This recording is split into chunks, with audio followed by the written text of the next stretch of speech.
mbégte doomu ngaay la waaye du mbégte maire ndax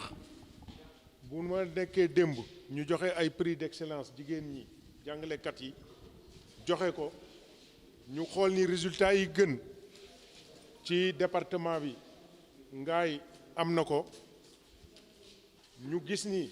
njàngale mi ngi dox duñ def lu dul sant ñi nga xam ne ñoo ŋànk école bi yépp commencé ci inspecteur bi dem ci directeur yi élèves yi parents d'élèves yi mooy li ñuy wax les partenaires de l'école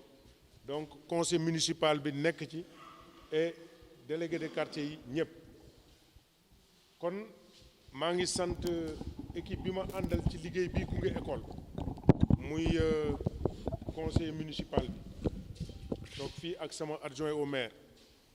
responsable commission éducation également taxaw fii ak yéen délégué de quartier yi ñi nga xam ne ñoo ŋànk gox yi jigéen ñi ak góor ñi ñëpp toog fii kon ñoo ngi leen di sant yéen ñëpp di wax waaw leen góor ndax kuy jàmbaar da nga koy yokk ngóora pour que ngeen gën a nekk ci position yoo xam ni seen leadership ci région bi ak ci département même ci réew mi kenn waratu koo contester ndax ngaay ku ko xamul itam dégg nga ko xam nga ko ci li mu xarañ ci waaye xarale yi waaye amul fenn fooy dem ci àddina ci institution bu mag boo xam doo fa fekk doomu ngaay kon ku nu xam itam xam ñi ma xamul ak ña nekk ca feneen li ngay xam ci ñoom mooy ñi ngaay ma xelan dëkk kon loolu dañ koy sant yàlla mais looloo itam da ngeen a nekk ci tànku seen ñi leen jiitu woon ñu seen maam yi seen papa yi seen mag yi ngeen nekk ci ba ñëwaat tey démb dama jot benn bataaxal bu benn waay bind ma xool ko mbind mi rafet lool tubaab yi jekk lool ma ni démb mi ngi delsi mooy niveau yi nu ñàkkoon ñu naan léegi njàng mi dafa am déperdition dafa am perte de qualité mi ngi delsiwaat kon ñoo ngi leen di encourager ci loolu leneen li mooy njàngale mooy ëllëg parce que tabax bopp moo gën a jafe tabax yaram ak tabax ab dëkk mais bu nu xoolee aussi discours yi ngeen tenir ak li ngeen di wax mooy bopp yi ñoo ngi soppeeku tuuti et loolu moo tax man leen comme doomu ngaay dama am mbégte boo xam ni du mbégte maire mais mbégte doomu ngaay li nu def itam di ko def ci njàngale mi muy matériel bii ñu leen jox tey fourniture yi muy 10 millions dee ñu ciy gën a jàppaat parce que école yi nga xam ni carreaux yi comme ni ma ko gisee ci yenn école dafa toj ba mu am ay défauts yoo xam ne dafay jouer ci njàngale mi tey ci semaine bii dañu ko defar am na benn salle de classe bu ñu jëloon engagement defar carreaux yi bu soobee yàlla samedi prochain dañu commencé defar ko et li ngeen wax itam ci doléance yi nga xam ni mooy fomp école yi ak bale ko dafa am ay groupe de jeunes parce que loolu itam dañ koy sante yàlla kontaan ci comme ngaay yu ñëw ni ñun kat danoo nekk ay groupe yoo xam danoo bëgg a fomp école yi ñun suñuy tànk ñoo daan fomp taabal yi bale école yi nettoyer salle léegi xale yi kenn mënatu leen imposer parents yi sax ñoo koy bañ mais xale yi bi ñu ñëwee ma gis sama bopp ci ñoom ñu encouragé leen ñu ni mën leen waa école yëpp ngeen bëgg a def ñu ni waaw mën leen loolu bari na de ñu ni mais dee ñu ko jéem xaw ma nag fu ñu ci toll loolu itam taxoon na ñu encouragé leen ba nga xam ni wax nañoo itam directeurs yi ñu jël élèves yi pour ñu gën a jàpp mais du tee appui bi nga xam ne dañ koy def école yi muy 2 millions 500 mille ou dee ñu ko joxe ci semaine bi bu altine dee ñu ko def liquider ko pour gën leen a mën a jàppale mu nekk kon 12 millions 500 mille yoo xam ne dee ñu ko yokk ci école bi suñu yitte la moo tax collège ak lycée yi wax ngeen ko loolu nekkul ci pouvoir yi ñu transféré waaye dañ ni doomu ngaay bu defee élémentaire def maternelle def élémentaire dem collège baa mu dem lycée suñu bàyyee collège ba lycée nga xam ni duñ fa def dara muy yàqu kon tam li ngeen liggéey lépp day yàqu moo tax ñun ñuy defar ci appui yu ñuy am ci partenaires extérieurs yi di defar ay classe ci collège yi waru ñoo defar classe conseil départemental moo ko war a defar dee ñu may aussi collège yi laboratoire bu complet parce que collège yi ba ñu fa demee robinet yi sax baaxul mais ñun dee ñu defar may leen laboratoire lycée dee ñu ko may laboratoire complet et loolu itam ay partenaires ñoo nu ko may yoo xam ni dee ñu am lépp li nga xam ni dee ñu ko soxla pour mën a jàngale les sciences de la terre ou les sciences de la vie et loolu day def lu yokk leen mënoon na ni dañ koy denc jox ko primaire yi bu amee benn nag bi des ñu xool ci ban école primaire lañ koy def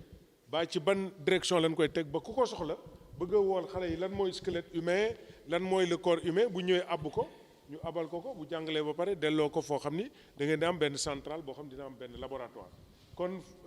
Fatou la présidente de la commission éducation à partir de demain inchallah on va sortir tout le matériel des laboratoires mettre ko à la disposition du collège du lycée et yéen itam ngeen wax ñu fan la ñuy def 3e labo bi ñu teg ko mën nañ ko dama waxoon ñu yóbbu ko ci médiathèque bi denc ko fa ku ko soxla jël ko mais peut-être am ngeen organisation monsieur le directeur des directeurs noo xam ne mën ngeen koy def kon on est derrière vous on est avec vous et pour que l'école soit une école d'excellence soit l'école la plus compétitive non seulement du département mais du Sénégal et permettez-moi de rendre un hommage mérité à l'ensemble des partenaires de l'école en commençant par l'inspection, les directeurs d'école, les enseignants, les parents d'élèves et tous ceux qui s'activent autour de la municipalité, notamment le conseil municipal, les partenaires qui sont dans les quartiers pour faire de l'école mécoise l'une des meilleures du Sénégal. Aujourd'hui, Mékhé est très connu en tant que centre commercial et capitale de l'artisanat du Sénégal, c'est bien. Mais je peux vous affirmer que Ngaye Mékhé est encore connu au niveau de la place internationale parce qu'il n'y a pas d'institution internationale où vous pouvez aller sans trouver un ressortissant de Ngaye Mékhé. Donc nous avons été à la bonne école et nous avons fait également nos preuves sur le marché international. Nous souhaitons que ces enfants que vous avez en encadrement puissent prendre le relais demain et soient meilleurs que nous, que ceux qui nous ont devancés pour qu'aujourd'hui Mékhé reste une référence mondiale en termes de production, mais aussi en termes de production intellectuelle, en termes de connaissances et en termes de leadership. Aujourd'hui, j'ai une fierté particulière d'un fils de Mécois. Et mon plus grand plaisir, c'est d'être un fils de Mékhé. Parce que c'est en construisant Mékhé que nous pourrons construire le département, construire la région, construire le Sénégal. Et l'émergence dont nous parlons pour notre pays, le PSE que nous appelons de tous nos voeux, doit être un PSE qui partira des territoires. Et ce jour-là, la ville de Ngaye Mékhé sera un moteur de croissance pour le pôle territoire de Thiès, un moteur de croissance pour la croissance nationale. Et nous comptons sur vous. Et vous l'avez démontré que vous en êtes capable. Et nous sommes très fiers aujourd'hui de vous donner cet appui de plus de 12 500 000 francs. 10 millions en fourniture, 2 500 000 en appui aux écoles. Et nous continuerons à rétablir toutes les imperfections au niveau des écoles, que ce soit des imperfections matérielles ou immatérielles, pour vous permettre de travailler dans de très bonnes conditions. Je vous remercie, vous encourage en vous disant que la commune, le maire avec son conseil municipal, tous les partenaires de l'école sont à vos côtés pour vous accompagner pour que Mékhé puisse démontrer qu'elle est un centre d'excellence avec une école d'excellence. Je vous remercie. waaw li ñuy wax mooy ñun bi pandémie bi amee ba léegi ñoo ngi am taxawaay boo xam ni dañuy fagaru mais aussi sàmm xale yi ak jàngalekat yi ak école yi. li ñu njëkk a def mooy di désinfecter école yi d'abord parce que école yëpp ñu leen di désinfecter di ko fomp di mettre à leur disposition matériel mooy ay gel ay saabu ay eau de javel ay masques yi nga xam ni dina leen mën a permettre ñu am protection respecter dispositif bi nga xam ni moom la ministère de la santé jël pour école yi. xam nga nag tijji école bi li nga xam ni moo ko jiitu mooy ñu respecter protocole sanitaire bi mooy li ñu leen wax rek di xale yi mën a nekk ci condition yoo xam ni duñu fa indi feebar te duñu fa jëlee feebar loolu mooy préalable. Aujourd'hui dañ doon xaar tey joxe fourniture yi pour que suba su ko yàlla defee ñu wër école yi pour xool d'abord que protocole sanitaire bi c'est respecté et que ouverture bi jël nañu disposition yi nga xam ne moo baax pour école mën a tijji. parce que bu ñu demee ci école gis ni loolu amu fa et que lii dalul xel bu boobaa dee ñu leen wax ñu arrêté ba respecter conditions yooyu pour que ñu mën a xam xale yi ñu ñëw ak jàngalekat yi ñuy soog a ñëw pour liggéey. donc loolu dafa nekk loo xam ni daf ñu tenir à cœur boo gisee Ngaye bi ñu déparé amuñu woon benn cas ñu jekk ba càgg am ay cas ba egg ay 8-9 cas ñu takkuwaat taxaw ba gëj nañoo dégg cas nag et cas yi ci ëpp itam du ci biir Ngaye ay cas la yoo xam ni day nekk li wër Ngaye nit ñi ñëw ànd ci ñu ni ngaay la mais loolu lépp itam ngaay rek la parce que cas communautaire moom il faut ñu xool ni rek ngaay ak li wër ngaay mais fi mu ne ñoo ngi sant yàlla et la pandémie est maîtrisée et nous devons faire un effort pour que ouverture des classes yi du ko indiwaat et ñu am ci taxawaay bu baax. Merci beaucoup. C'est Madame Fatou Diagne Syll, présidente de la enseignante au lycée Mourad Ndao de Mékhé, présidente de la commission éducation de la municipalité. Alhamdulillah, on se félicite. Dañuy sant yàlla rek ci année scolaire bi ñuy commencé di ñaan yàlla commencé ko ci bismillahi rahmaani rahim eggale ko ci alhamdulillahi rabbil alamin tey joxe nañu fourniture scolaire. École yi nettoyé nañ ko les enseignants ñi ngi seen poste pour dispenser les enseignements apprentissage kon yaakaar naa ne lépp mat na pour ñu mën a def vraiment dugg ci école bi jàngale ni mu ware résultat yi moom vraiment dañ ci kontaan bu baax parce que ren taux yi nga xam ne am nañ ko au niveau des écoles taux la yoo xam ne mën naa ni masuñu ko am parce que boo demee dans les écoles élémentaires les résultats mi ngi tourner autour de 80%.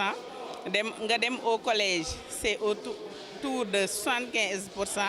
boo demee aussi au lycée c'est 68% et plus. donc kon yooyu résultat dafa wane ne rek wax dëgg yàlla commune bi mi ngi jàpp ci jàngale bi mais aussi jàngalekat yi aussi ñi ngi def li leen war.